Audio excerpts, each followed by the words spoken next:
حضرت سعید بن جبیر رضی اللہ تعالی عنہ کے زمانے یہ تابعی بزرگ بہت بڑے بزرگ گزرے ہیں. حجاج بن یوسف کا زمانہ ہے. یہ بہت بڑا ظالم شخص تھا. اس کے نیک کام بھی ہیں لیکن ظلم بھی انتہا کا تھا. آج ہمارے پاس جو یہ قرآن پاک ہے اس کے اوپر زیر زبر پیج جو لگے ہیں یہ حجاج بن یوسف نے ہی لگوائی ہے. محمد بن قاسم کو ان علاقوں کو فتح کرنے کے لیے جس نے بھیجا تھا اس کا نام حجاج بن یوسف ہی تھا. اس نے نیک کام بھی کیے ہیں. وہ نیک کام ایک طرف لیکن اس کا ظلم بھی دیکھیں کہ ظلم کس انتہا تک پہنچا ہوا ہے. جس کو دل کرتا پکڑ کر قتل کر دیتا, جس کو پکڑتا دل کرتا سزا دے دیتا.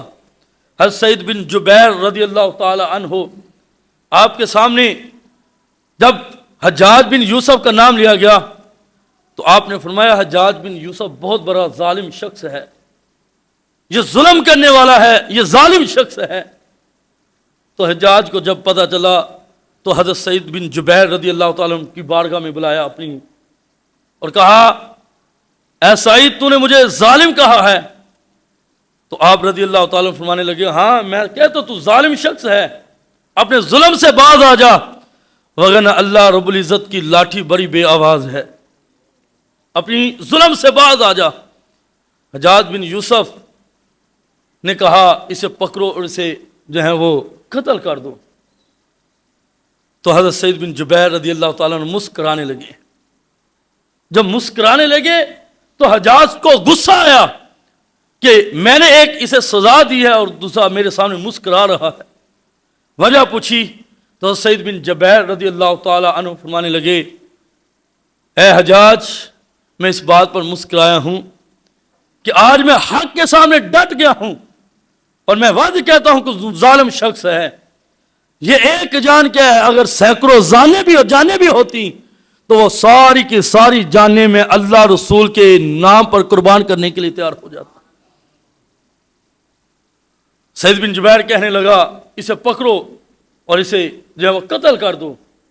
جب قتل کرنے لگے حضرت سعید بن جبیر رضی اللہ تعالیٰ عنہ نے اپنا چہرہ قبلے کی طرف کر لیا اور پڑھا انی وجہت وجہی للذی فطر السماوات والارض حنیفا وما انا من المشرکین. یہ دعا پڑھی تو حجاج کہنے لگا اس کا چہرہ قبلہ کی طرف سے ہٹا دو, دوسری طرف کرو. تو آپ نے پھر پڑھا للہ المشرق والمغرب کہ میں جس طرف بھی چہرہ کروں گا جس طرف بھی دیکھوں گا ہر طرف مجھے رب ہی نظر آئے گا. ہر سمت رب ہی رب ہے. کوئی ایسی جگہ نہیں ہے جو رب کے قدرت سے جو رب کی رحمت سے جو ہے وہ خالی ہو. میں جس طرف بھی چہرہ کروں گا اسی طرف مجھے رب جو ہے وہ نظر آئے گا, اسی طرف رب کی رحمت نظر آئے گی. فرمایا اسے پکڑو اور تیل گرم کرو اور اس کے اندر پھینک دو. جب تیل گرم کیا گیا ایک شخص کو پکڑا اس کے اندر پھینکا اور جب باہر نکالا اس کے جسم سے سارا گوشت جو ہے وہ اتر گیا, جڑ گیا, اتنا گرم تیل تھا. تو فرمایا اب سعید بن جبیر رضی اللہ تعالیٰ عنہ کو اس کے اندر پھینک دو.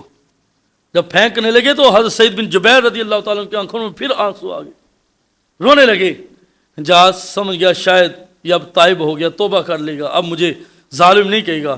فرمایا روک دو, واپس لے کے آؤ میری بارگاہ میں. جب واپس لے کر آئے فرمایا کیا بات ہے, کیوں رویا ہے؟ فرمایا میں رویا اس لیے نہیں ہوں کہ میں موت دے کے ڈرا ہوں بلکہ مجھے رونا اس وجہ سے آیا ہے کہ آج یہ ایک جان ہے, یہ ایک جان میں اللہ کے لیے قربان کر رہا ہوں. اگر میری جگہ 70 جانیں بھی ہوتی وہ ساری کی ساری اللہ کے نام پر قربان کر, لیکن تیرے سامنے کبھی جھکتا نہ. پھر حجاج نے حکم دیا کہ اسے جو ہے وہ پہاڑ کے اوپر لے جا کر نیچے گرا دو. جب نیچے گرایا تو آپ فرماتے ہیں کہ ان کے جسم سے اتنا خون نکلا جتنا ایک اونٹ کو ذبح کرنے سے خون نکلتا, اتنا ان کے جسم سے خون نکلا.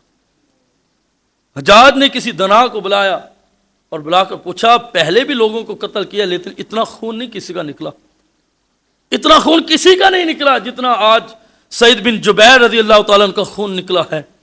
تو وہ دنا شخص کہنے لگا کہ پہلے جن کو تو قتل کرتا تھا وہ موت کے نام سے ڈر جاتے تھے, لگتا ہے یہ قتل ہونے والا شخص، یہ مرنے والا شخص خوف سے نہیں بلکہ فخر کے ساتھ جو ہے وہ قربان ہوا ہے، اس وجہ سے اس کے جسم سے اتنا خون نکلا ہے، قتل کر دیا۔ رات ہوتی ہے، حجاج سوتا ہے تو حضرت سعید بن جبیر رضی اللہ تعالیٰ عنہ خواب کے اندر آتے ہیں اور آ کر کہا بتا مجھے کیوں قتل کیا ہے، میرا جرم کیا تھا؟ حجاج بن یوسف جاگ جاتا ہے اور تڑپ اٹھتا ہے۔ جب تڑپتا ہے گھر والے پوچھتے ہیں کیا وجہ ہوئی ہے، کیا بات ہوئی ہے؟ حجاج کہتا ہے میری خواب کے سعید بن جبیر رضی اللہ تعالیٰ عنہ آئے اور مجھ سے پوچھتے ہیں کہ بتا کس جرم کے سبب مجھے قتل کیا ہے۔ اب میرے پاس کوئی جرم بھی نہیں ہے اس کا، حتیٰ کہ 3 دن لگاتار حضرت سعید بن جبیر رضی اللہ تعالیٰ عنہ حجاج بن یوسف کے خواب میں آتے اور یہی پوچھتے رہے بتا آج کس جرم کے سبب تو نے مجھے قتل کیا ہے۔ اب کوئی جرم ہوتا تو بتاتا، جرم کوئی بھی نہیں تھا۔ بالآخر کیا ہوا کہ اسے ایک بیماری لگتی ہے کہ اس بیماری کا علاج کرواتا ہے، کسی کے پاس علاج نہیں ہوتا۔ اب علاج کروا رہا ہے لیکن علاج نہیں ہوتا۔ آخر میں لوگوں نے کہا فلاں شہر کے طبیب ہیں، حکیم ہیں، وہ اس مرض کا علاج کر سکتے ہیں، اگر وہ اس مرض کا علاج نہ کر سکے تو سمجھ لینا پھر تیرے اس بیماری کا علاج نہیں ہو سکتا۔ وہ حکیم آئے، اپنے علاج کیا لیکن آرام نہیں آ رہا، پیٹ میں درد ہوتا ہے لیکن اس کا سبب پتہ نہیں چلتا کہ درد کس وجہ سے ہو رہا ہے، یہ درد جو شدت کا اٹھتا ہے اس کی ریزن وجہ کیا ہے، کچھ سمجھ نہیں آتی۔ جب وہ حکیم آئے، علاج کیا، اس کے علاج کے باوجود ناکام رہے۔ وہ حکیم کہنے لگے ایک آخری ہمارے پاس علاج ہے، اگر اس کے ساتھ بھی علاج نہ ہوا تو پھر یہ علاج کبھی بھی تیرا نہیں ہو سکے گا۔ فرمایا کیا؟ فرمایا ایک گوشت کا ٹکڑا لیا، داغے کے ساتھ باندھا، حلق کے اندر ڈالا اور کسی چیز کے ساتھ نیچے پیٹ کے اندر اس کو بھیجا، اور جب باہر نکالا تو اتنی خطرناک بدبو نکلی، اتنی بدبو نکلی کہ جتنے بھی حجاج کی بارگاہ میں بیٹھے ہوئے شخص تھے وہ سارے کے سارے چیخیں مارتے ہوئے باہر چلے گئے، وہاں سے چلے گئے۔ وہ حکیم کہنے لگا اے حجاج، یہ تیری بیماری کوئی زمینی بیماری نہیں ہے بلکہ یہ آسمانی بیماری ہے جس کا علاج ہمارے پاس نہیں ہے، ہم اس کا علاج نہیں کر سکتے۔ یہ ظلم کا انجام ہے، جو ظلم کرتا ہے اللہ رب العزت اس کو دنیا کے اندر بھی رسوا کر دیتا ہے، آخرت کے اندر تو رسوا ہونا ہی ہونا۔ ظلم کا انجام وہ دنیا کے اندر بھی دیکھے گا، قبر میں بھی دیکھے گا، آخرت میں بھی دیکھے گا۔